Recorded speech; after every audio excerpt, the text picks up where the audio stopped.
All right, good evening, everybody. We're calling the meeting to order. We have some folks to admit at 7 p.m. And quickly over the board norms, we have maintain our focus, communicate respectfully, be present, keep the board productive and effective, and respect the agenda. Speaking of the agenda, do we have any changes to the agenda? Seeing none. Do we have our students out there for a report? No? How about you? Just like old times. No. All right, I guess we do not have a student report, but I think all of us saw how great we are over the weekend. Just absolutely amazing. That was a great graduation. Oh, we do? Oh, sorry. Hey, we got Bob. Yeah, let's have Bob do this. Student proxy. Yeah, well, so we did have one of our students graduate on Saturday. We have another student who was not able to come tonight, but I do have a new name to give you for approval, who will be a rising junior to take the seat of the senior who just departed for a 2-year term. So I don't know if you guys want that name right now, or if you want to do that at another time, new business or something, or. I think that's great. Yeah, let's do it now. All right, the student is Eli White. White. And he's been very engaged with some of our Jedi work. He's been involved in some hiring committees, and he's very interested in a little bit more. So I asked him if he'd be willing to step up, and he is. So he would like to be appointed. Sounds like Peter approves. I'll entertain a motion to appoint Eli White to new student. Second it. All right, so we got a motion and a second. What do we have for board members out here? Do we have any? Kate. I can't. Oh, sorry, Kate, and then hi, Kate. Anybody else? I can't see. Is there something that you need to scroll to? No, Kate. All right, so on the motion's gonna try to do something a little different tonight to just expedite, and that would be just to basically say all those in favor, and do like a pause. If there are no no's, then we'll just motion carry, even though we have folks out in Zoom land. So we have motion and a second. Any discussion? Nope. Seeing none, all those in favor say aye. Aye. Aye. All right, it appears the ayes have it. The ayes have it. Motion carries. Welcome, Thank you, guys. Eli. Thanks, Bob. All right, correspondence. I don't think we had much for correspondence. Although, take it back, Kevin, you sent something yesterday? No? You know? I don't remember. You don't remember? Okay. Different guy. Then there is no correspondence. All right, moving on to new business, West River Thrives. Great. Hello, my name is Meg Gonzalez, and I am the outgoing director of West River Valley Thrives. And I am here with Alicia Underwood, who is our communications and outreach specialist. And she is the outgoing communications and outreach specialist because she is the new director. And where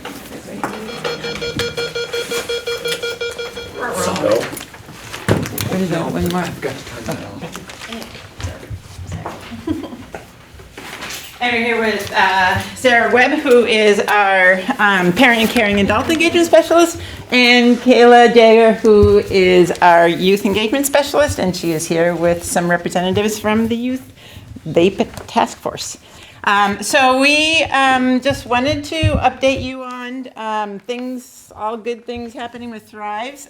We don't have enough time, so we kept it really short and focused. We also wanted to let you know that we have hired Megan Polo as our new programs coordinator. She's basically going to be filling the shoes of Alicia. And Ruthie Wright was here for her last board meeting with us, and we have Jacob Howe who's stepping in for her. So We just wanted to give you some information that you can go through while we're chatting. So we have here, this is our Thrives Tobacco and Nicotine Cessation Program. One of the big things that we did this year was to have Kayla and other people trained as a certified tobacco treatment specialist, and we've been able to start a cessation program for students here. So this is both for students and for parents. Then we have our Western Valley Thrives one-pager, just general information about us. This is a press release that went out about one of the new grants that we got this year, which is our youth vaping grant. And that is what allowed us to be able to pay for the tobacco treatment specialist training through Rutgers University. And it also is providing a lot more opportunity for us to focus our energies and our efforts on helping to address the vaping crisis here. This is a poster, an announcement for an event that Sarah is going to be hosting this summer, a family meal and parent information education night, and she can tell you more about that. The next one is something that came out, an activity that was done here at the school for National Drug and Alcohol Facts Week. This is the parent edition. It's also a blog on our website. And basically this was giving students an opportunity to talk about their natural highs and also to give parents some ideas of what students think that they should know. And then we have our latest newsletter here. And finally, we've got a one-pager that Alicia is going to be talking about. These are some highlights from our most recent core measure survey that the students took, and also our parent survey. So she'll be talking about that. All that I would ask is that if you all could keep your questions all the way to the end, because we want to make sure that everybody gets through with their little presentations. The only other thing that I really thought would be important to let you all know is that we are in negotiations with John Evans to move into one of the offices in the new office building here. And we've been talking with Dana about the importance of keeping our youth engagement activities here in the school. And also just the proximity to the school is really important for all the work that we do with students and staff and families and that kind of thing. So we're excited about that, and that will be taking place over the summer. And we know that you all are looking for using the existing space for, as you consolidate around your sort of central campus plans. So with that, I'm going to pass it on to Alicia. Thank you. So if you take a look at this one pager, the first page that I'd like to go over is the core measure survey. So every year we do a like 40 to 50 questions called the core measure survey to supplement the youth risk behavior survey that the state does. So all of this data comes directly to Thrives, and we can disseminate it. So if anything that I go over or that is very just short snippets of it, if you'd like any additional information on current past 30-day use or anything else, just feel free to reach out to us directly. So the two pieces of information that I wanted to share with you is about youth perception of harm for 3 substances: alcohol, drinking any alcohol amount at all, and then vaping, using an e-cigarette, a vape product once per day, and then a marijuana, smoking marijuana once or twice per week. And this is anyone under the age of 21. So, the first graphs are middle school and high school separately. And the first graph is for middle school, and in 2023, fewer students felt that the 3 activities I just listed cause moderate to great harm. So fewer students felt this way than 2022, so than the previous year. In 2023 of high school, more students felt these 3 activities caused moderate or great harm than 2022. So that's the other thing that we wanted to share with you is the youth perception of parent acceptance. So what students think their parents think about underage use of alcohol, vape, and marijuana. So it's the same 3 substances for the years of 2021 through 2023. And in 2023 for middle school, fewer students thought their parents would feel that all these 3 activities are wrong or very wrong than in 2021 and 2022. And then in high school, more students thought their parents would feel these 3 activities are wrong or very wrong than in 2022. So the second one, and we had 155 total respondents, split fairly even between middle school and high school this past year, so in 2023. The second annual survey that we do is the parent survey, and that is mailed to every Leland and Gray student's parent through the report cards. So they get that every year. We also do pushes through Friday notes and advertisements through direct email. And we, because we only received 36 total responses this year, we have implemented an incentive program. So for each new response, which those responses that we've received so far are not included in this data. So for each new response we receive, we will donate $5 to their school, so to Leland and Gray. And the 2 things that I wanted to share with you tonight is the social acceptance. So the parent acceptance rates, percentages of underage use of alcohol and marijuana. So what percentage that parents felt it was okay for youth to use alcohol or marijuana. And these results, so these 36 respondents were of 2022, so this past year, even though it says 2022, 2023. So it's this past 2022 year.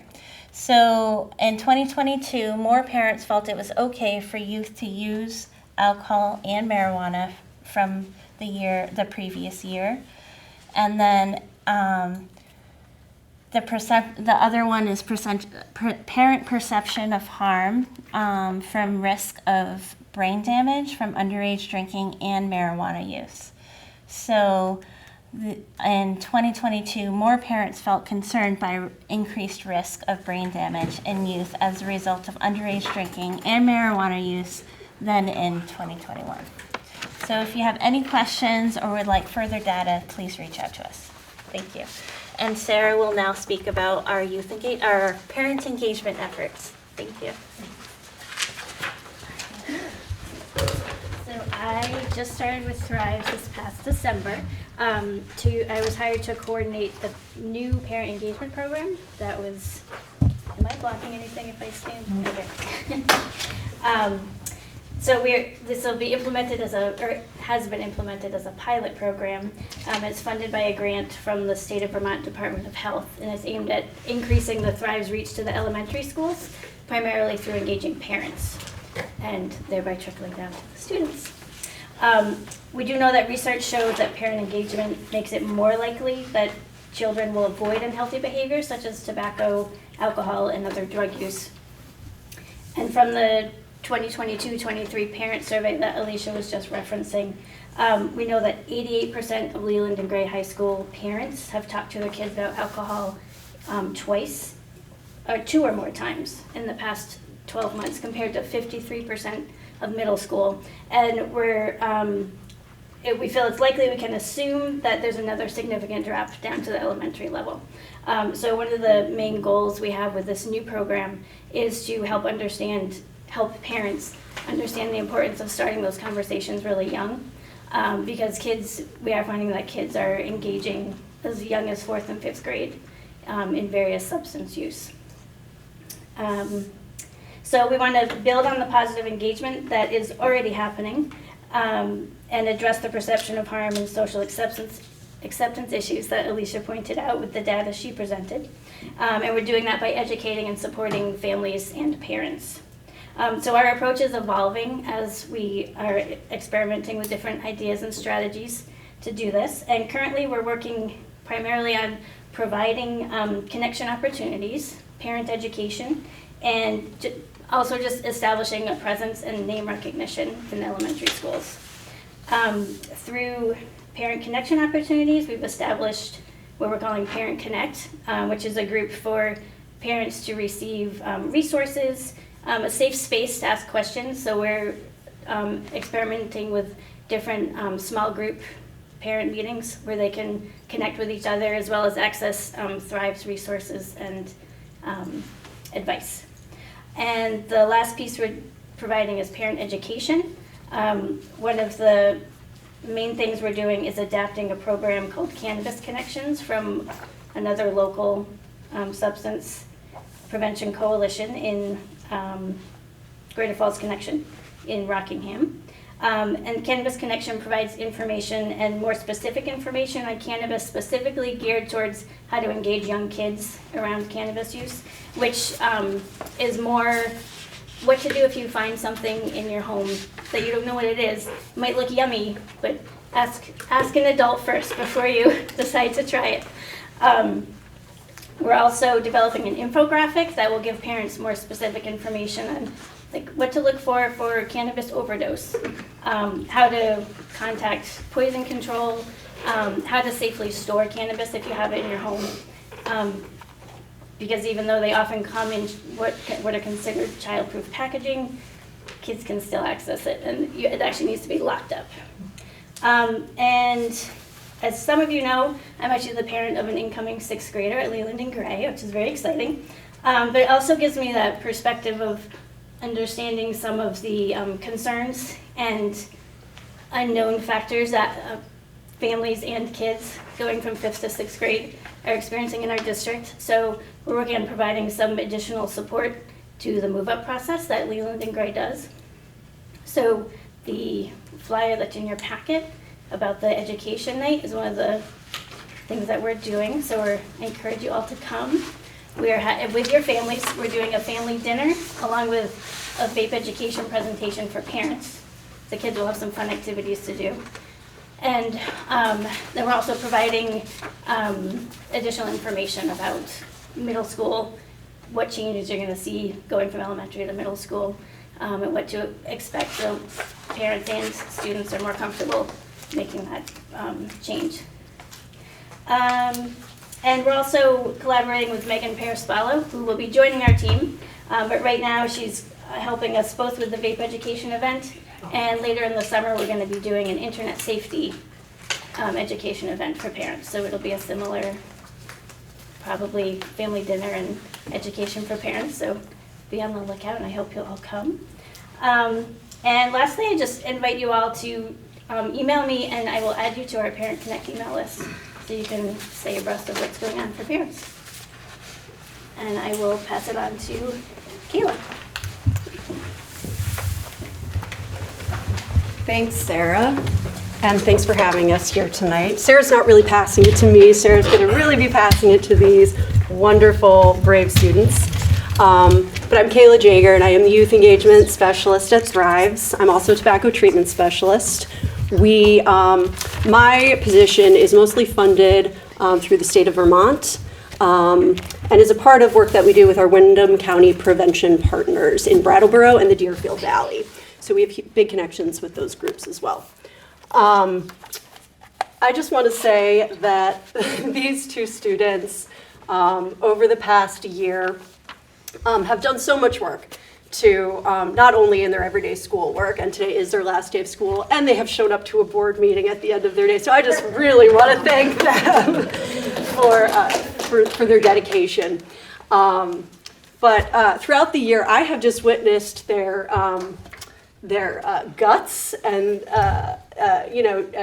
whether it be speaking to legislators at the local level and the state level, or stepping out of their comfort zone to speak publicly, or maybe the hardest thing, connecting with their own peers to educate about this kind of stuff. They just show their bravery again and again. So I just want to introduce to you our VAPE task force, which is Kylie Corview. It's your Chris. This year we've been working with the staff to see changes throughout the school with the bathrooms and the vaping. And so far we have gotten staff to monitor bathrooms during their prep periods. Bathrooms on lower levels are locked so that they're only open during lunches. Cessation program helps people quit or explore quitting, which Kayla runs, and that we've seen that help a lot of students throughout this school already. And Student Town Hall is discussing vaping and how the students want to change the school and the bathrooms. Obviously, when there comes changes, there's also challenges, but there's also always been challenges. People still feel unsafe using the bathroom because with the vaping, there's just so many people in there, and people get scared, like especially the new 6th graders, they hear a lot of things from their other friends, or just new coming high schoolers, they hear a lot of things, and it's even still in the middle school bathroom. People don't want the main door off, or they don't want the bathroom door off, but they want it off at the same time because, like, if it's shut, then there's probably just going to still be vaping going on. So it's like they don't really know where to go with that. But then vaping is often connected to other drug use, and it can be hard to quit when using other substances. Exploring a drug and alcohol counselor on site might be helpful because I feel like it'll just, like, help a variety instead of just like, oh, well, you vape, so we're going to help you, instead of just helping anybody who really needs help. We're actually going to a conference this weekend in Ohio to like come up with more ideas how we can help our school. And connecting with youth and everything. Yeah, so this conference that we're headed to this weekend is a 4-day conference called Youth to Youth. We're extremely excited, a little bit nervous as well. Some people are taking their first plane ride.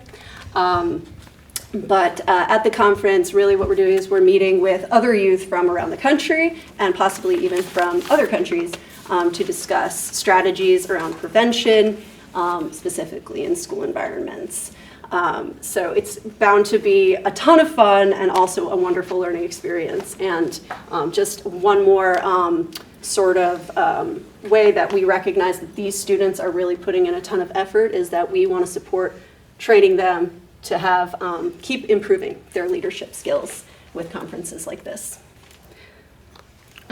This summer, we've already had meetings with our other VAPE task force member on how we want to change the bathrooms to help people quit more. We are trying to address the incoming 6th graders with fears of bathroom use. So on our last move-up day, we sat with them. They could ask us any questions, and we answered them truthfully. We want to paint the stalls in the bathrooms with positive messages, just like because there's a lot of people in the school that like feel like they don't have anyone with them, and we want to help them with that. We also want to explore hiring a drug and alcohol counselor for the school, because that kind of like connects in with just like helping everybody. And like I know most of our topic on like focusing on is just vaping, but I feel like vaping leads to one thing to another, which you want to be able to still be inviting to people to help. Like you don't want to just focus on one thing. You want to like be able, you can be welcoming for anybody and have them trust you, because they have someone they trust, maybe they're more willing to quit what they're doing. Absolutely, and I would just echo that.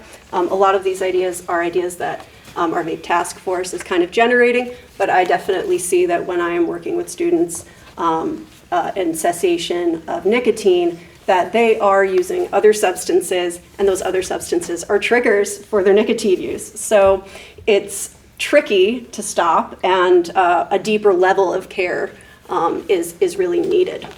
So definitely echo that last point. And anything else that you'd like to add? No? Okay. Thank you for hearing Yeah, us. thank you. And now, if anybody has any questions for anybody, we're happy to answer them. That was great. Excellent presentation. You did a wonderful job. Anybody have any questions? I was just wondering, have you had situations where kids come and say, well, my parents vape, or they use, and I don't want to do it, but I'm kind of compelled to do it? Is that, you've had any situations where you could offer a student an out? Or, So far, the program, with our current capacity, was able to take on 7 students. Of those 7 students that we took on in January of this year, 2 students have had successful quit attempts and are nicotine-free. The other students are still on a journey, and I'm there with them for that, and things do take time. So that's sort of the progress, which I think is related to your question. In terms of, yes, students do share that their parents do this as well. It's easily accessible. Older siblings have it. My neighbor has it. Yeah, all of those things are true. It's sort of like we're in a little bit of a soup. Hard to escape it. So we're always referencing 802 quits line, which is anyone can call to get services for cessation support, adults and youth. They have a specific My Life, My Quit for youth, which is more tailored for youth, which is free as well through the state of Vermont. And unfortunately, we don't have any cessation coaches for adults right now. There used to be one at Grace Cottage, and they at this time haven't decided to have one on staff right now. But we have trained 3 people that are youth focused to date. thank you. I'm curious how responsive, you said you've made a couple of recommendations to the administration and at Leland and Gray, and I'm curious how responsive they've been to your suggestions and how much of an impact those suggestions have made.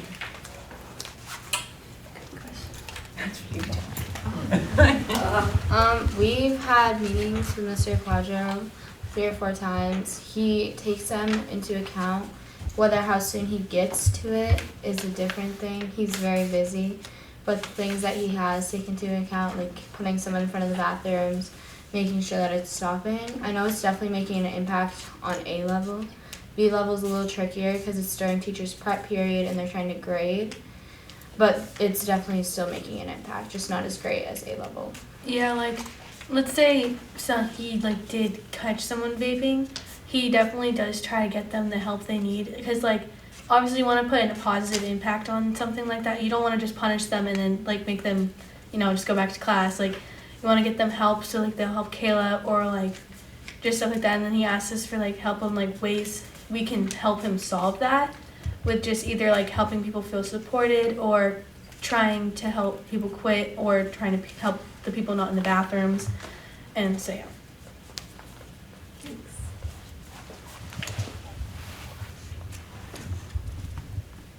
Any other questions? Anybody in Zoom land? No? All right. Well, thank you very much, folks. Thank you for your time. Yeah, and please let us know if there's anything else we can do to help. I would certainly love to hear about the conference that you're going to, and then kind of strategies you can come back with that. So hope to hear some more from you. And I will just say, I am leaving a kick-ass team. You all are really, really going to have a lot of support. And yeah, can't wait to see what this new group does. Thank you for your service. Yeah, Thank you. That's the best way to leave. Right? Thank you. Okay, moving on to the tax anticipation note, affectionately known as TAN. Right, it's that time of year again when we need to secure some funds from the bank to bridge the gap between the time we start paying people and the first tax payments come in. So that's what the tax anticipation note is all about. We're only borrowing for a 6-month term, so that's good. We've been able to lower that. We've also, because you have more money in the bank now, you've been able to lower the amount we're asking for, which is 1.4 million. So we probably won't actually even use all of that, but we only pay interest on what we use, and the interest rate is not so great news, but 4.67%. It's not horrible though. No, not horrible. But yeah. So I need a motion to secure this tax anticipation note for $1.4 million. And then I need as many board members as we have to sign it. I make a motion that we take out a tax anticipation note of 1.4 million. Yes. I'll second it. All right. Any discussion? Yeah. Seeing none, all those in favor say aye. Aye. Any nay? It appears the ayes have it. Motion carries. Send this around to be signed. We will sign away. Any particular? On any of those lines, yeah. Flesh? Do you have enough? Secretary? Spread it to me, and then you can just use them. I think we can fill these and these. I think there's Oh, okay. not that many people here, so. All right, just fill in any blank line you see. Yes. Great. Thank you, Lori, for securing and arguing for probably the best rate that we could possibly get. Very good. Now it's time to take out a CD. I wouldn't want to be a bank to try to do with her. I mean, that's good. Yeah. All right, hey, we're sticking with you. You're sticking Financial with me. update. Okay, so I did not provide any documents for the financial update. We're getting down to the end of the year, and we still have quite a few open POs out there, so I'm still in flux. I'm trying to get things closed up as best I can, especially before the teachers go and the administrators go out the door. So I don't have any official documents, but I can tell you that you are running a surplus, and your surplus will be somewhere in the vicinity of 185 to 200,000 is what will be left over at the end of the year. That's my projection at this point right now on June 12th. We'll see how close we come in. Which means it'll be 300,000. All right, thank you. That would be nice. That would be nice. I don't think it's going to hit That's that. good. All But signed. just to kind of give you of where that puts you overall is, so you ended the year or you started the year with 783,000 in fund balance. So you're going to add another 185. If you do that, you're at 968. So you're pushing $1 million, and you have nothing committed for fiscal year 24. So you didn't use any of your money to buy down the tax rate because the yield was so high. So it wasn't recommended to do that. We'll see what happens as we head into fiscal year 25, which is just around the corner. Budgeting for it. So that's my financial update. Does anybody have any questions? Just thank you. Thank you for keeping us in a very, very healthy position. You guys are Ready to play defense when we need to. Yeah. All right, after school planning for 2023-24. I think you're kind of sticking with me in one more. Okay. I think Bob may want to weigh in. We've had a meeting with the administrators and Bob as far as looking beyond. I did send a document. It was basically for the WRED K through 5 summer and after school budgetary challenges for beyond 24. So 24 is secure. We have a congressional grant from Bernie Sanders' office that was $100,000. We have some ARP, American Rescue Plan ESSER money for after school, which is going to allow opening up the third site in Townsend for 24. that we have camp fees, after-school fees, and then in your local budget is about $74,000. So all total, about $267,000 of revenues. Expenses are a little bit over that, but we do have fund balance, which we'll use it up though.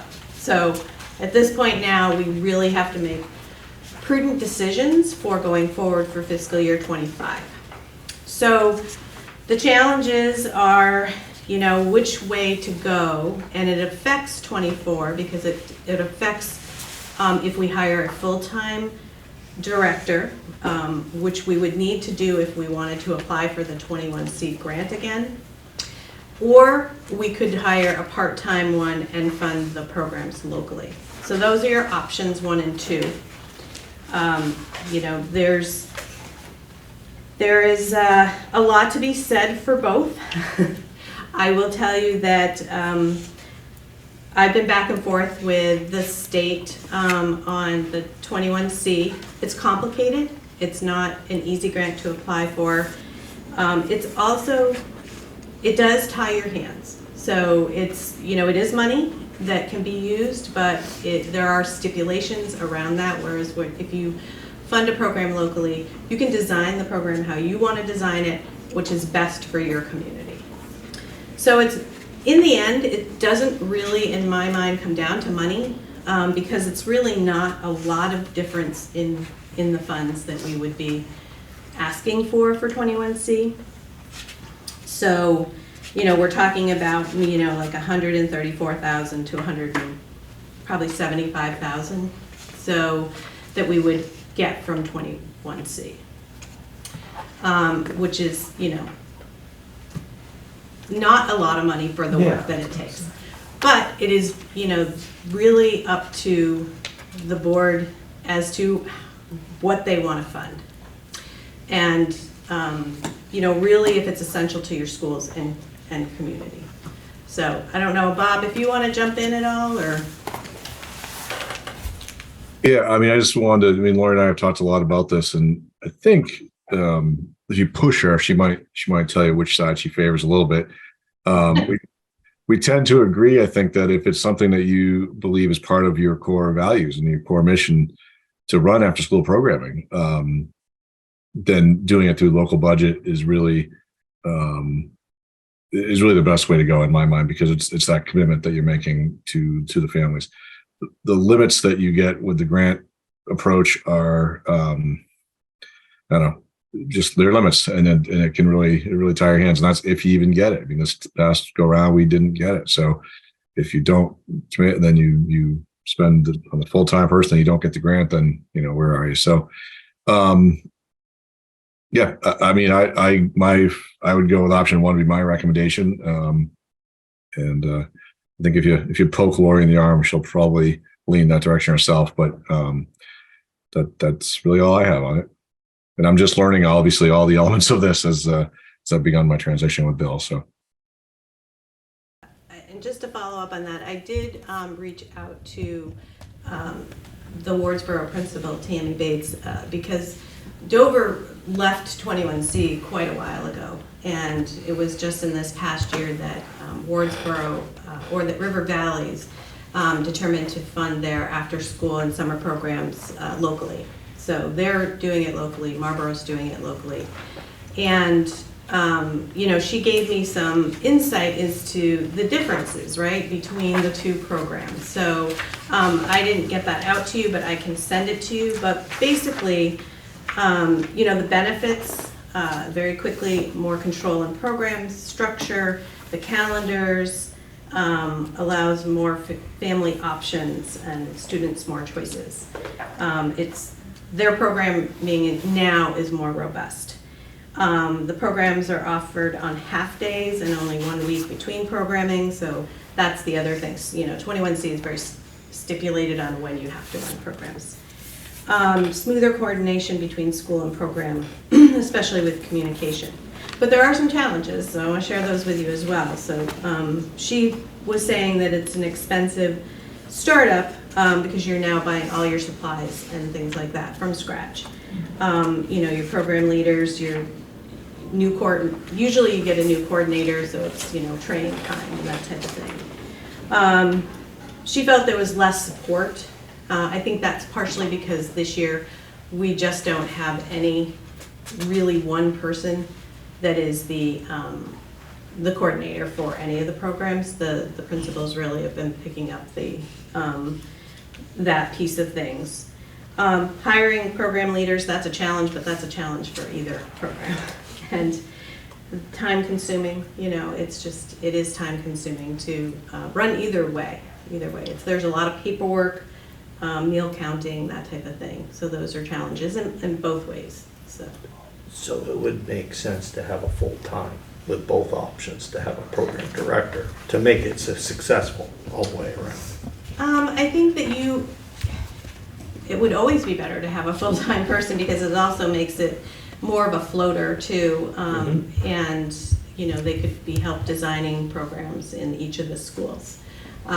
It does get a lot more expensive that way because when you employ somebody full-time, then you open it up to full-time benefits. So, you could be talking a, $30,000 to $40,000 position part-time could be, 60 to 90. So there's, quite a bit of difference there.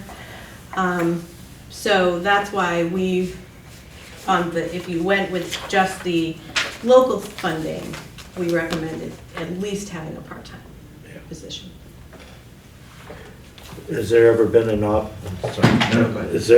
option of trying to get donations from outside organizations to help with it? I mean, you would need a director to go look for that. You would. So we've had 2 directors I've been involved with the 21C program or after-school program since it began, and I honestly cannot remember what year it was. Jenny Connor was one that started it up and got it running, and then the next person that took it over, their primary job was supposed to be fundraising, and that was very hard to do because you end up really having to fill in a lot of times for site coordinators that couldn't be there. You were subbing a lot. But she did a fundraising campaign, sent letters to all of the families out there and, potential donors, high-income donors in the area. She did her research. Very little came in from any of that. So I'm not sure, fundraising is hard. Yeah, it's hard work. And your best bet is, like when Liz got this grant, she applied for it, saw it somewhere and applied for it and we received it. It's probably better to kind of look for those types of things. Question. I'm just curious if we have ever had the discussion about why we run an after-school program and what our goal of having one is, and also what the families are looking for in an after-school program. And I personally don't know any of those answers. And I feel like it sort of matters to the conversation.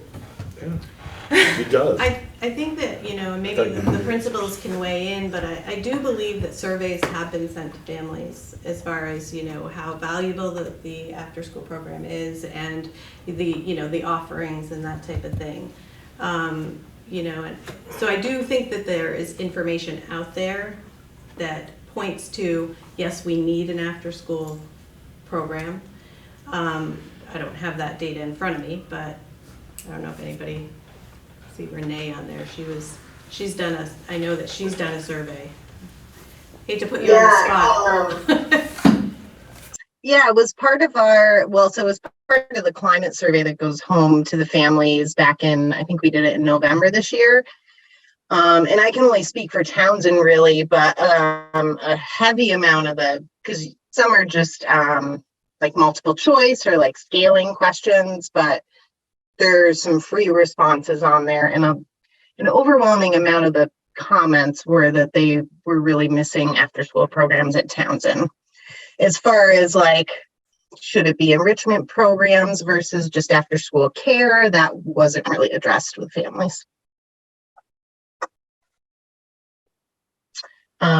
I don't know. I guess I would say, like, from a principal's perspective and a parent in the district, I am an only child, so obviously the socialization part is key.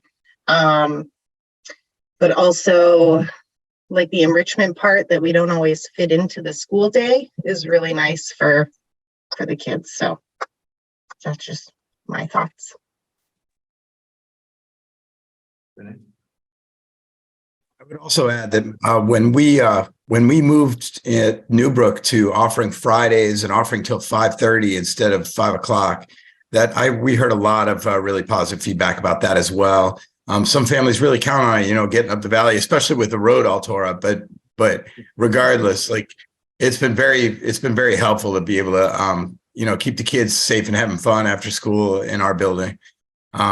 And I agree with Renee. We got a lot of feedback about the need for campus specific care. So thank you. And I can speak for Jamaica to say the exact same thing. We've had great parent response in regards to this, especially when we started going to 5:30.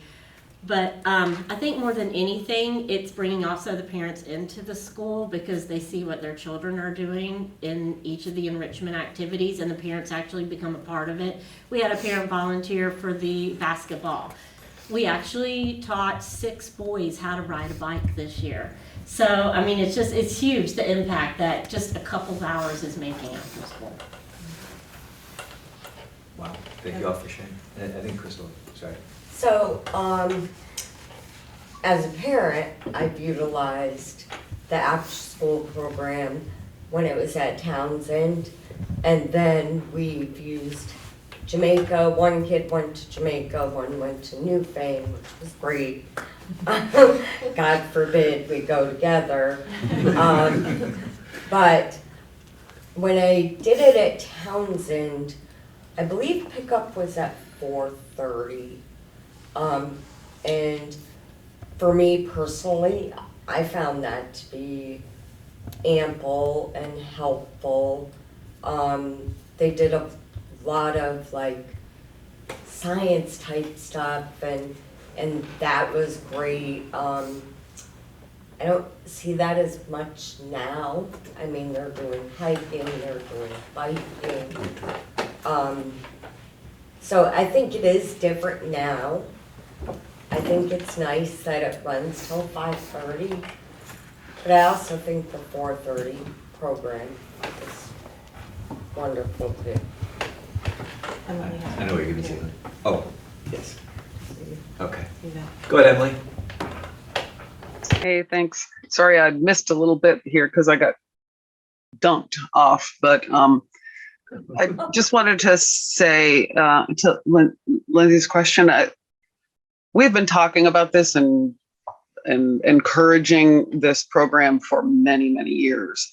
And there are a lot of really important reasons why, and I'll just mention a couple of things. I'm a pretty big supporter, I'll just say, of after-school programs, but I'm also a big supporter of year-round programs whenever we can. And our after-school programs used to include summer programs as well, in all summer or in segments, and offered to many, many students. And for some students, the additional time, especially over the summer months, is incredibly valuable. And I'm no educator, but I have heard from educators for many years how incredibly important it is.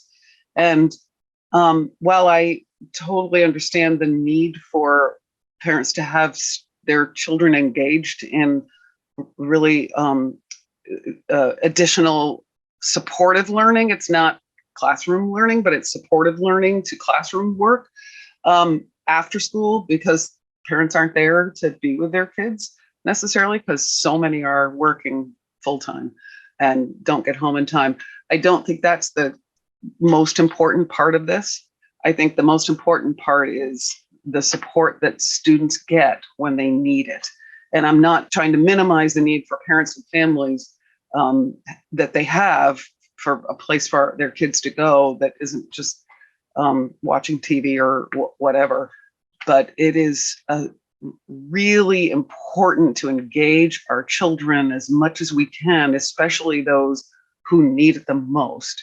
And I'll just mention one other thing. We tried really hard to keep busing available for after school programs. And when that was a part of the whole daily routine, there were many more kids engaged. It is a challenge. It is expensive. I'm not going to minimize any of that, but I think it's worth us continuing to pursue for our students in any way we can, and for our families as well. So I would encourage us to continue to work with this. I applaud Lori looking into this and seeing what we can do about grant funding. The Agency of Education should be helping every school district in the state to secure these types of grants, because our kids are the most important part. And let's make sure we can keep doing this. So I'm a big fan. Let's keep trying. Thanks, Emily. Go ahead. I actually agree with a lot of what Emily just said. I guess my concern is that not knowing exactly what families are looking to get from an after-school program makes it hard for me to make a decision about what option to go with, whether something like the 21C is a little limiting in terms of the types of things that we're going to offer and the way that we run it. Maybe that's limitation is a problem, but maybe it's not. Maybe that's exactly what parents and families are interested in receiving. So I just don't know that I have enough information about what will meet the biggest need in order to make a decision about what we should do and the best way to move forward financially. I definitely agree that having after school and especially also summer programming is really important. There's plenty of kids out there who maybe that's the only time that they're getting interactions in the summer, especially. I think that it's helping to build the community in general by making these connections starting with children, right? So I guess I'm wondering if it's possible to, whether we're like surveying families or if there's a way to gather some data that we can make a more data-informed decision about what our families are looking for, so that we can best meet that particular need. And then also, I guess, I would love if we could, I know that, I mean, it seems that we're all pretty supportive of having after-school care of some sort, but I feel like maybe it's beneficial for us to have, I don't know if we need like a mission statement per se, but at least some direction of, is our goal strictly after care, a safe place to be, for kids to be with other kids? Is that the goal? Or is the goal to provide, academic enrichment? Is the goal to, we could have a lot of different goals too. I guess, I don't know that we have had that conversation, and I think it might help direct our planning process, I guess. Anyway, there's my lots of words. I have one more question, comment. To speak to Emily's point about the buses, I was under the impression that changed because of the time change. So the buses couldn't transport the kids home because the time changed in sporting events. Is that? I believe that to be correct. Yeah. And I didn't we think it can't was get the the middle school also runs a program, and we have not been able to get busing for that, so that is not, and we actually have a grant for that as well. We have plenty of money. We can't get the bus, the people to drive the bus. Yeah. Anybody out there with that license, please? Yeah, right. I'm begging. Lori, and then Just a quick response. I think that you're right, that we could use some more data in making this decision. Time is sort of, we need to be hiring somebody to run next year's program. So I guess I would recommend that we do go with a full-time person that can actually do this work of gathering the data to find out what we need. It might mean that the budget gets overspent at West River by that amount of money that isn't being able to be covered by all of the grant funding that we have secured for next year. So that would be a way to get the information that you want so that we have, so we know how to move forward. I look at it as it's money well spent on the kids. The 3 sites offer more opportunity to get more kids involved. You came up with the mission statement just right now. There you go. The goals listed are the mission statement. Enrichment for the kids and learning, plus guarantee that they're with other kids. No latchkey kids. No, you know. It's not. Take care. They're getting enrichment and they're spending quality time with their peers. My daughter got lots out of that, so. Go ahead. The budgeting that we're talking about right now and the program that we're talking about right now is strictly for the elementary schools, correct? That is correct, because currently there is a middle school grant that will cover this year and next year. So then 25, fiscal year 25, that we're also talking about, would also have to be lumped into this as well. Okay. It'd be a bigger program. So question on the equipment, you mentioned that Tammy that was one of the challenges, was getting the equipment.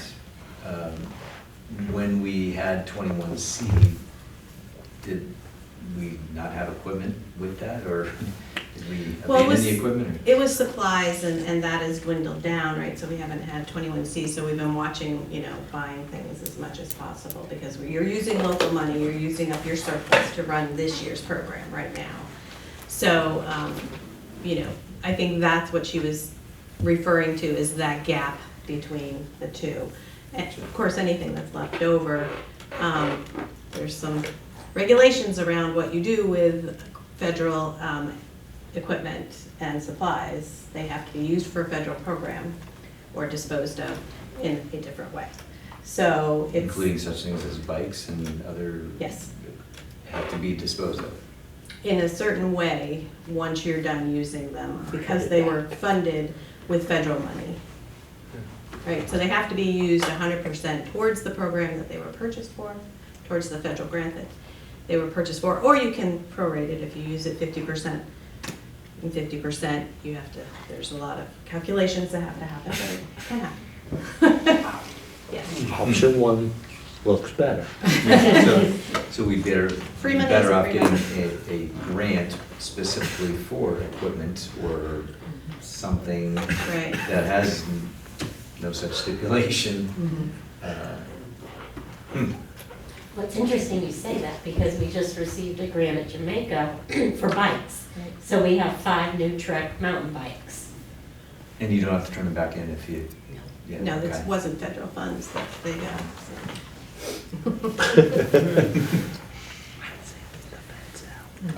So besides bikes, what other kind of equipment? I'm not really sure, what we would need and all of that for the programs upcoming. That would be either the full-time or part-time, coordinator's job to figure out what we needed and to potentially source some different things. When we started the 21C program with Jenny, I was a recipient of some of the funds for video equipment.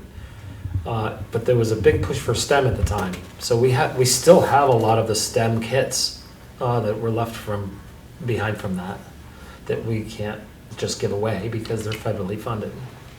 So we need to find a way to use them. So that you already have some materials you could use for some of the programs. Need a director to find that. I know at one point, because my sons participated in some of these programming, that the options were dwindling, not because we weren't supporting the program, but because we didn't have anyone to staff. Is that still an ongoing issue, or? Okay. Yeah, staffing is across the board an issue. So that's gonna be whether we fund it, however we fund it, that's going to be. Well, I was just wondering with this, if it would open up more options where maybe people feel more comfortable coming in and, I don't know, teaching something they're good at. Well, certainly you could tailor it to a person. You could tailor the time, you know, and the weeks and that type of thing, more so than you could. Local control, yeah. I know when I participated in the programs, there were, at least at Newbrook, there were always 2 or 3 high schoolers there that assisted with things. Is that still happening? I believe so. Yes, I can say yes at Jamaica. Yeah, they used to go right across to Townsend a lot too, but because the program isn't there. Actually, the young lady from Thrive, Sierra, helped in Yeah. Jamaica. I know somebody in Newbrook too, yeah. Yes, and I've seen some familiar names for the summer program, yes, so. And would it,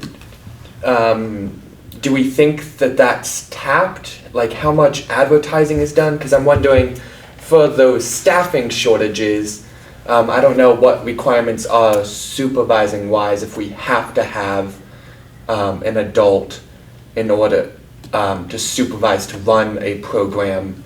But is there more possibility of getting students to help out with this?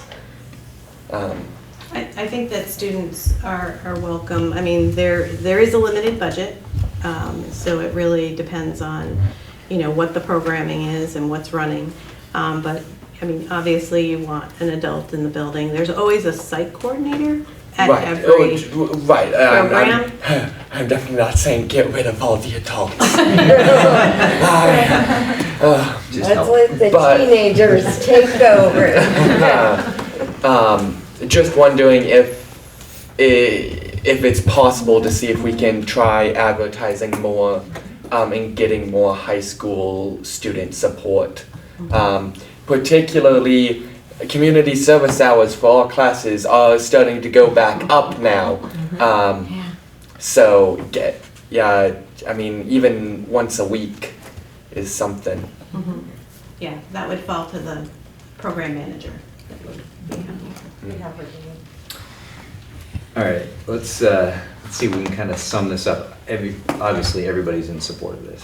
I don't think there's anybody that's not. It's just a matter of how we do it locally, 21C. And it sounds like we're covered for the next fiscal year. It would be... We are with a part-time. With a part-time, right. Program manager. Yeah, it would be more about what's the long-term path look like, and as you said, a director would help be able to kind of suss that out, ask the important questions, find us the right equipment. All of those things I think would make a great deal of sense. So is anybody, do we need a motion to support? I mean, I would appreciate a motion because I believe that it will push you over budget, over the grant funds that we've received if we hire a full-time person. Could or couldn't, right? It depends on, you know, what types of benefits they take and all that kind of stuff. But I think I would appreciate a motion just so that we know that everybody wants to move forward with a full-time person to kind of really get this program. Either we go the 21C route or we go the local route, and there's a commitment. I trust you to make the money work, Lori. I'll make the motion to go with the full-time person. I'll second it. Any more discussion? Can we still get some? Hey, don't I get to speak first? You first. You first. Yes, you made the motion. Go for it. Can we make Lindsay happy and move on?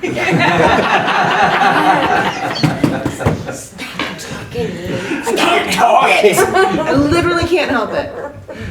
Okay, can we get like some actual directed data though on this? I feel like we should have something from families about what they're looking for. I would love to. Exists. Lori said some Great. of this exists, Some of it and does. some of this is done. So let's cull that together and do it before we like start doing surveys, because governing by however we do surveys is a nightmare. Yeah. Find me something to So you back would up. like to task, in the words of Bill Anton. I would like to task our administration to gather that data. To direct Yes. the new program director to gather Wow, that information. you have been channeling Bill. Wait a few more days.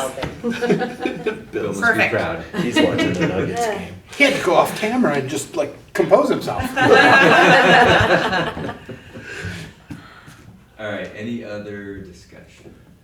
Lindsay comes up with a mission statement. Oh, please. Renee. Go ahead, Renee. I was just curious because I'd be happy to put that survey together and send it out.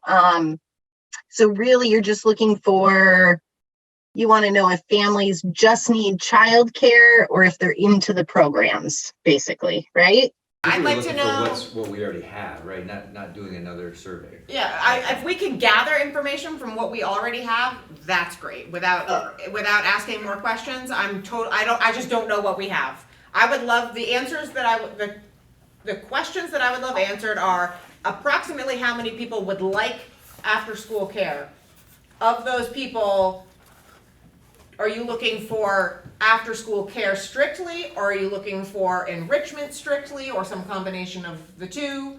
That's really it. Like, what direction should we move in? And I think that has a lot of implications to how we choose to run the program, right? That's all. That's all. Gotcha. I just don't know if we have that data, like, Yeah. I know people want it, but. Let's see what you have. I trust our administration to do what needs to get done. Yeah, definitely, we should check Very good, first. Lindsay. Well, she has her climate plans. Go, Peter. Um, And then Peter, and then Just clarification on this is only, the motion is only, in the position is for 1 year, and then to discuss more in the future. Because I mean, if we find that it is not necessary, when we hear from this person, and if we find that it is not necessary, then yes, yeah. I know where you're leading. Yes. Okay. Emily, and then Kate. I'm happy to let Kate go first, as I've already spoken. Okay. I'll go after her. Thanks. I'll be quick. I don't want to hold up a vote on this motion, which I support, but I would like to understand as we think about this, if the lack of busing is an impediment to participation, if we know that there would be a difference in families' interest or ability to participate. We can revisit that, but just as we think about access and funding a program, making sure that the largest number of folks can really take advantage of it, especially families that might need it most. Thanks, Kate. Really important question. Yep. And I would just say I echo all of that, and I appreciate Lindsay's push on this because I think it's super important. I put out a little caution about surveys and making sure that they are very well thought out, and the questions, if we're going to use the survey, that we're very careful about the way we do it and the language in which we use in a survey, because they can sometimes be less helpful if we're not being really thoughtful about it. And I think what Lindsay said and what Kate just brought up, I think are really important parts of this. So before we do a survey, let's just really think, let's look at what we have for data, and then let's really think it out if we're going to do a survey before we send one out to everybody. Agreed. All right. Any other discussion? Okay. All those in favor say aye. Aye. Aye. It appears the ayes have it. The ayes have it. Motion carries. Thank you. Thank you. All right, on to principal reports.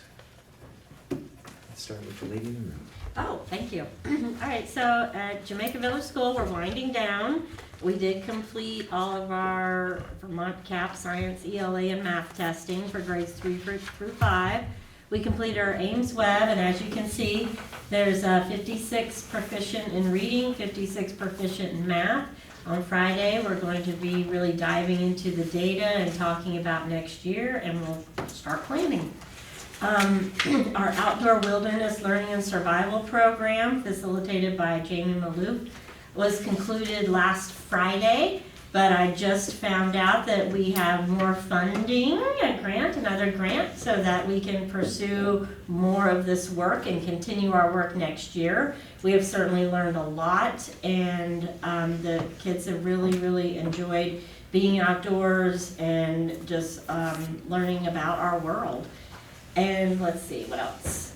We went to the New England Aquarium for our all-school field trip, and that was fun to actually smell the salt air and see the animals and pet the stingrays.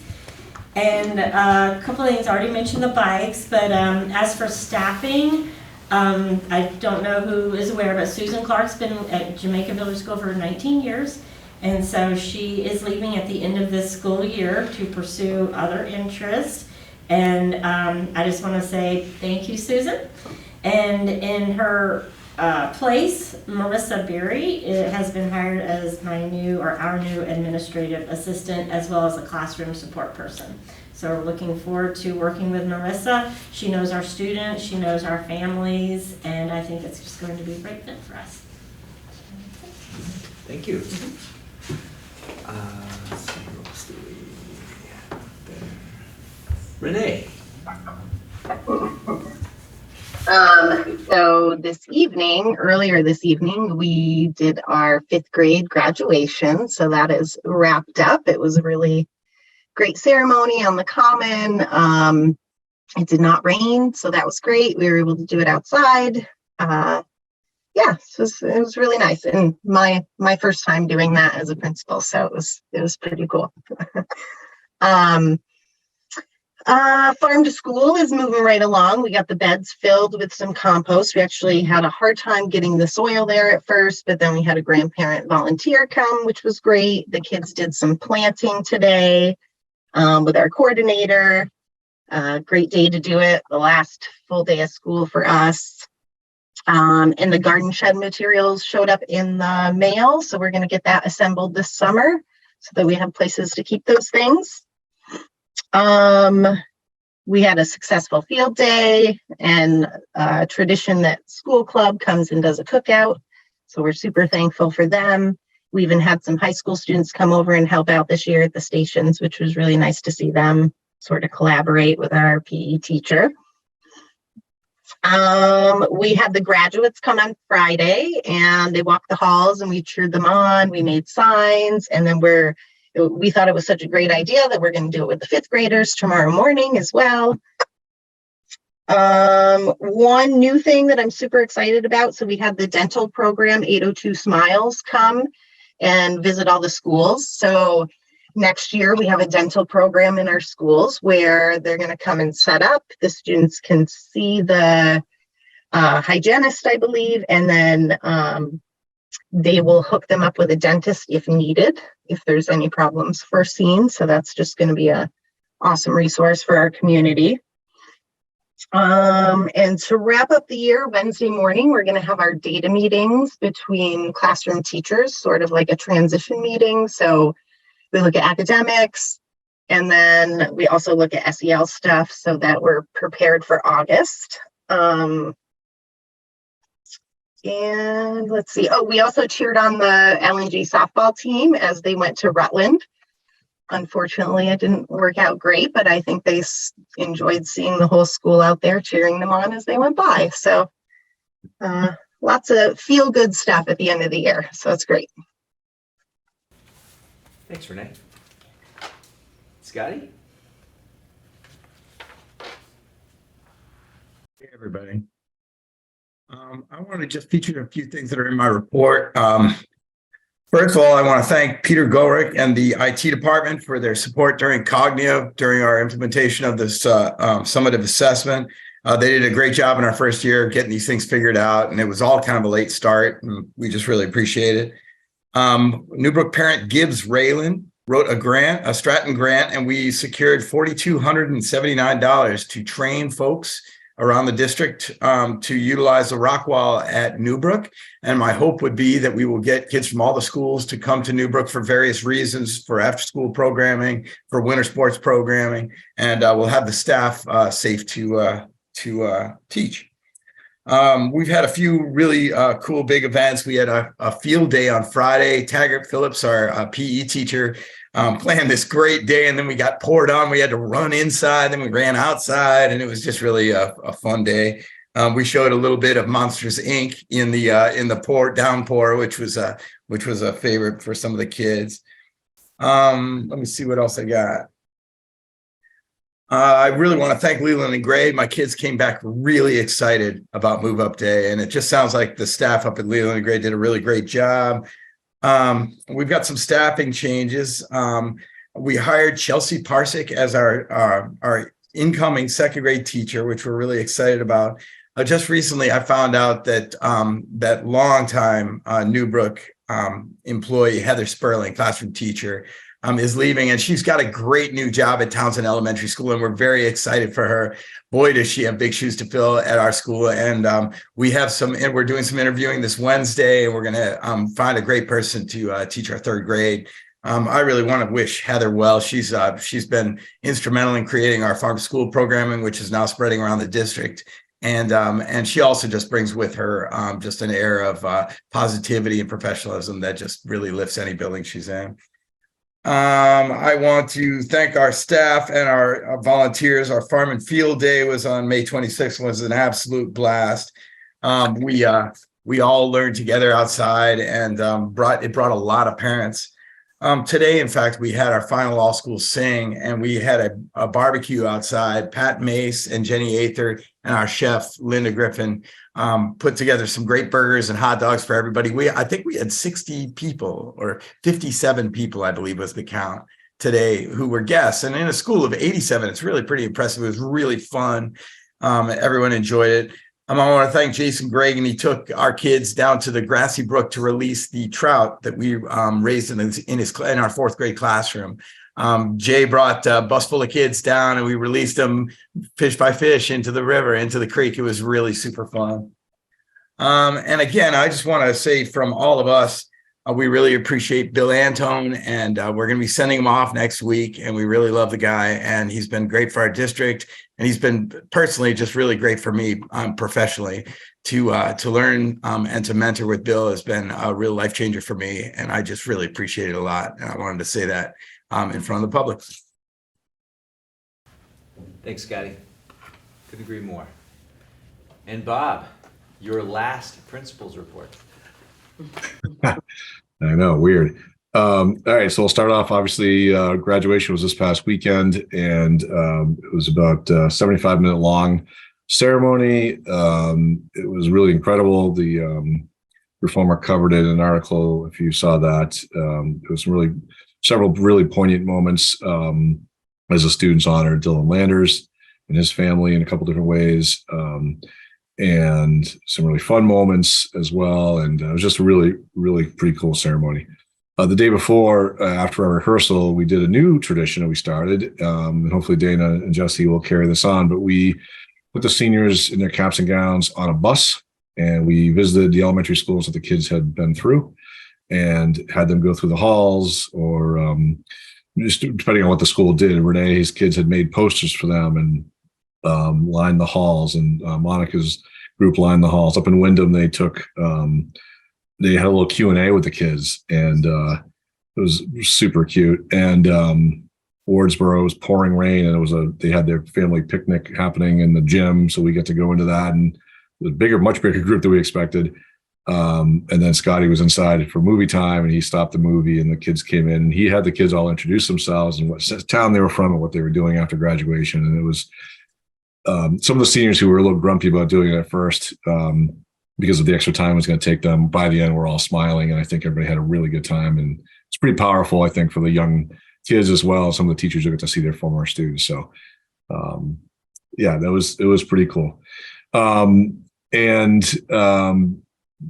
I just want to recognize a couple of staff as well. in general, staff who have continued to work hard and finish the school year are the ones I really want to thank. These past couple of school years have been really hard, and we have a lot of staff who are just sticking with it and working hard and coming in every day, and they deserve our praise. There's a couple in particular who have hit some milestones. Pat Pelton, after 29 years, is leaving Leland and Gray as a special educator and going to Newbrook. And she's been with us. I think she actually started at the Brookline School and then came to Leland and Gray, and then is now going back to Newbrook. So kind of a bookend thing for her, perhaps.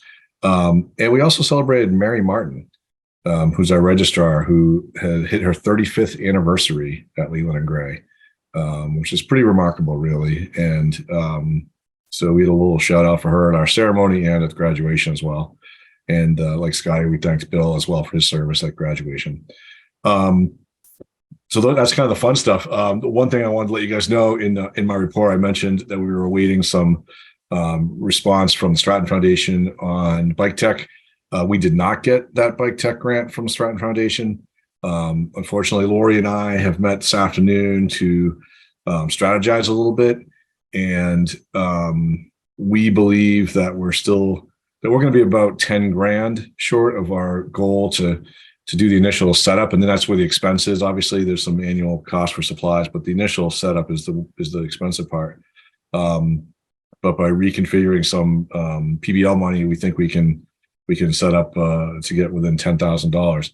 And so a couple of things. We're going to continue to look for money. Kevin Burke, I think, is in the audience there with you, and he's going to be the bike tech instructor. He and I met this afternoon. He's willing to put in a little effort to do some more requests for funds. Jessa Harger, our Journey Away person, is crafting a letter to send out. So it's going to be kind of a team effort, but we're going to continue to look for funds. I don't know if we need a motion on this, but really, Lori's been holding off on signing the contract with Bike Tech until she felt that we were close enough financially to really close that gap. And again, I won't put words in her mouth. I think she's comfortable there. I don't know if she's looking for a motion from you guys to authorize her to do this because we're not exactly at the full amount. But we're confident we're going to either raise the rest or be able to hopefully cover some from some other areas of surplus. So open to questions on any of that, including the Bike Tech part, and maybe Lori can jump in if she wishes to as well. Hence why I shared the fund balance news for you. So you do have funds there, and I am comfortable signing this. I do believe we'll be able to move things around. Things are always shifting in a budget, so I think we'll be able to cover it. If not, then you do have surplus funds to cover it. And to that end, I will tell you that when we did a couple brief assemblies on a couple of the more of the experiential opportunities that will be available next year, including the Journey Away and VEMSA and the Bike Tech, we have nearly 20 kids, I think, who are ready to jump into this program already, which is the capacity of 10 benches, 2 kids per bench. So we're filling it in semester 1, which is pretty cool. Wow, that's awesome. So, I love motions, but there's somebody got. I'll make a motion. Go ahead. Make your motion. Make a motion. Lori's take contracts on. I'll second it. Perfect. Any discussion? Love it. Get it done. All those in favor say aye. Aye. And the ayes. Thank you, guys. And the ayes have it. Oh, thank you. Motion carries. Thank you. All right. Is Bill out there? Yeah, my internet is unstable, so unfortunately you don't get to see the disarmingly attractive bald man for the last time.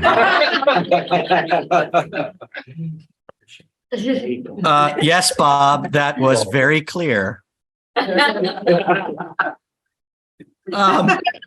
I've provided the written report, but I really want to thank our 2 students from Leland and Gray who just presented tonight.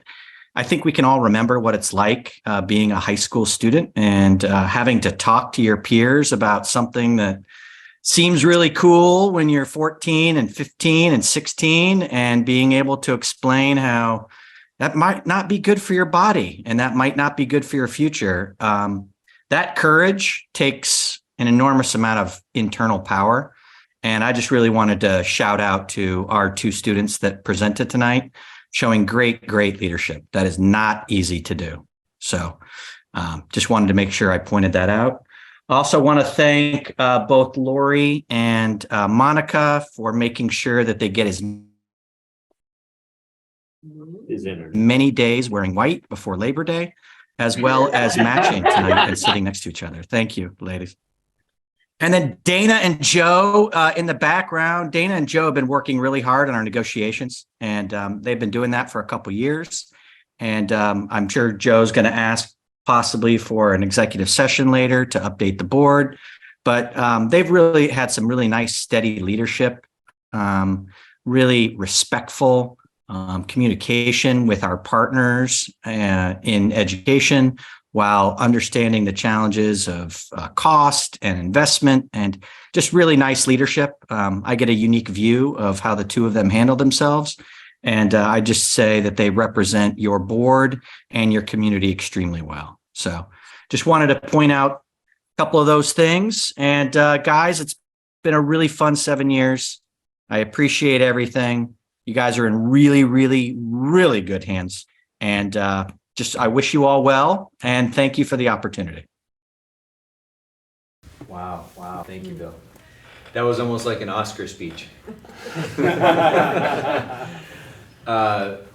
So we're not going to let you go that easily. We, as the board, would definitely like to offer some thanks and memories, and we kind of talked about it a little bit before the meeting. Sorry, Emily. Sorry, Kate, you weren't here, but I would definitely open it up to anybody on the board who would like to say some words about Bill. Raise your hand if you want to. I'll go first. Go ahead, Kristen. I want to thank Bill for helping me realize that I had a voice in my children's education, for meeting with me probably at least once a month, probably more, to tone down the crazy and put it in a way that people were more apt to listen to my concerns regarding the best education for my kids. So I really want to say thank you, because in Wyndham, we didn't know we had that until Bill came along. So thank you. Thanks, Crystal. Dana? I just want to say thank you, Bill. It has been a pleasure working with you and Joe on the negotiations. Very interesting at times, but I really enjoyed it. And I want to thank you for welcoming me on to this. When I came new onto this board, I didn't know what to expect, and I was a little nervous being the new guy, and you were very welcoming right off the bat, so thank you. Appreciate it. Thanks, Dana. Lindsay? So I guess, again, thank you, Bill, for being the rock that we all needed at times when things felt real crazy around here. I think that I'm not sure if you weren't here, I'm not sure I would have kept doing this for as long as I have. And so I really appreciate your approach to keeping the sanity and keeping us all moving forward and making progress and doing the best things for all of the kids. And that being said, I'm gonna really miss bumping into you around the corner, and I hope that you have all of the best in your new endeavors. Thanks, Lindsay. Pete?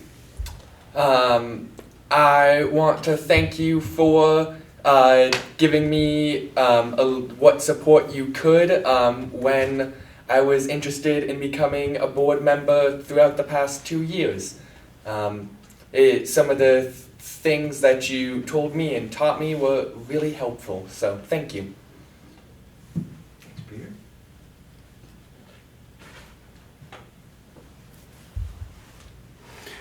Yeah. Sure. Wow, Bill, I think you're my third superintendent. I can remember sitting in the interview room when we met you, and you know, I knew we were getting something really good then. Now 7 years later, I realize how good we actually had it. You know, if it wasn't Bob coming in, I'd be really worried about your replacement. But I think you've left us in fantastic hands. Maine is extremely lucky to be getting you. And, you know, we'll miss you. Thank you. Emily. So I'll just quickly say he is not my third superintendent. No, I don't know how many superintendents I've served under, but you are a standout in the many superintendents that I have worked with, and I have the honor of having been the vice chair, I think, through, if not all, at least most of the time you have been the superintendent here, the vice chair at Wyndham Central. So I get to see the inside sides of this, and one of the things that I just want to thank you for, not just everybody else has been saying it with such eloquence, but so I echo what everyone else has said, but I would also say that the way that you have always put students and families first, and I really mean that about the families too, because students don't live alone, they have families, and you've always been aware of that, and you've always put them first before anything else, and I have greatly admired that, and your steady hand through some really tough times has really helped us as we've navigated difficult changes and set us up well, I think, for the next steps. And I would echo what Joe said. You really helped us in the next steps by encouraging, hopefully, that you encouraged Bob to apply for the position, because you know, I feel better, as Joe does, about the next steps with somebody like Bob in your shoes, but no one's going to fill yours. And I wish you nothing but the best. I'm going to miss you something awful, Bill. So thank you for everything you've done for us.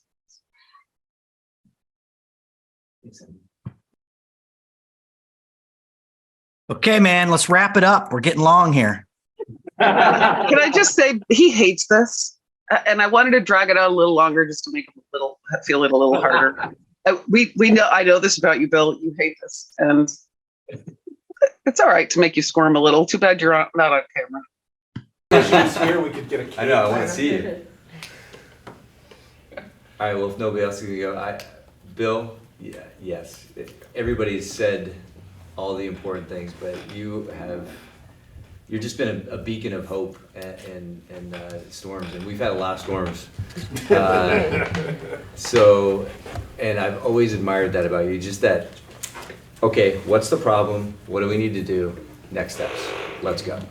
There was never a walk away mentality, and something I've always admired about you is when you're speaking with us or particular person, they're the most important person that you're in the room, right? You always felt important, or I always felt important when I was talking to you. And you've just been an incredible mentor, and I agree. Maine, this is Maine's massive game, but yeah, Bob will do great as a successor because you've trained him well. So, all right, I guess I dragged it on long enough too. Okay, hey, thank you all very, very much. It is on to the minutes. Let's go. So yes, Mr. Board Chair. So yeah, right. I entertain a motion to approve the minutes of May 8th, 2023. So moved. I'll second it. All right, Dana, then Lindsay. Two. Any discussion? None. Seeing none. All those in favor say aye. Aye. Aye. I think the ayes have it. The ayes have it. Motion carries. Thank you. And approve the financials. Who's got the numbers? I got the numbers. I hope I got the right numbers, but I got the numbers. Whatever numbers you got, we'll make them work. Okay. Always a whiz. Okay, the first one, will be, I need approval for $217,880.61. Then there was a second batch added on of $44,067.69. And then a third one. Nope, that's it. It's only two that I got. So moved. So moved. Second. Any discussion? No. Seeing none. All those in favor say aye. Aye. Aye. It appears the ayes have it. The ayes have it. Motion carries. Policies, F3 preparedness and F4 access control. So these policies come directly from the state. When you actually adopt them in July, you'll need to add some specifics in those blank lines, but this is part of a new law that was passed, and the board needs to adopt these by August 1st. So the timing works out well for you all to warn them now. And then whenever you have a July meeting, and it could be a quick meeting simply for these two policies, however you guys decide to do it. But the law states that you must adopt these two policies. They're required by August 1st. So my suggestion would be not to make any changes and to warn them. Okay. Do we need to warn them separately? Yes. Yes. I would make two separate motions. I'll entertain. I will move that. And I'll second it. Okay, so So- we're moving the first one? I would move Prepared. that we warn F3 fire and emergency preparedness drills. Okay, and I second. and a second. Any discussion? Oh, we need an admit here for Kate. Okay, good. She got booted. Okay, any discussion? Seeing none. All those in favor say aye. Aye. Aye. Here's the ayes have it. The ayes have it. Motion carries. I'll entertain a second motion. I move that we warn policy F4 access control and visitor management. Second. Peter, first and a second. Any discussion? Seeing none. All those in favor say aye. Aye. It appears the ayes have it.